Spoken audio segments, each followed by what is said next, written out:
Ito na, may utos na ang Supreme Court. Basahin natin ha.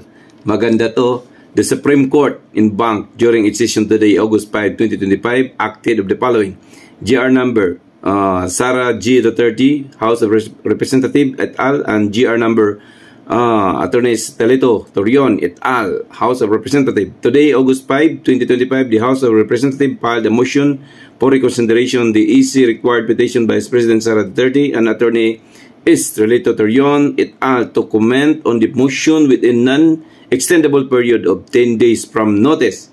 The AC also noted the motion of reconsideration filed by Representative Percival B. Sindanya et al. Pending the AC's action on their motion for intervention. To recall, on July 25, 2025, the AC granted the petition to dismiss the fourth impeachment complaint against Vice President Duterte in 1302 decision, with the Justice present voting anonymously, and Associate Justice Alfredo Benjamin is Kagwewa inhabiting, and Associate Justice Maria Pilomena D. Singh on leave.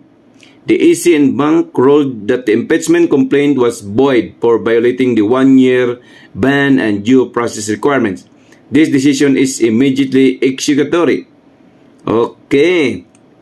Ferdinand Topacio, Lorenzo Gadon, Mark Christopher Tolentino, and Rosales Sulpicio, Richard Hedernan, and Percival B. Sindanya.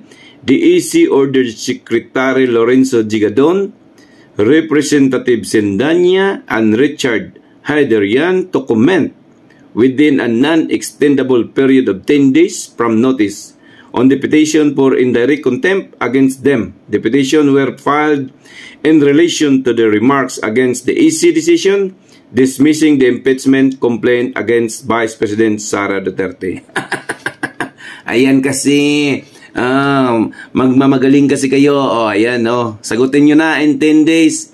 Good luck! Kaigit na.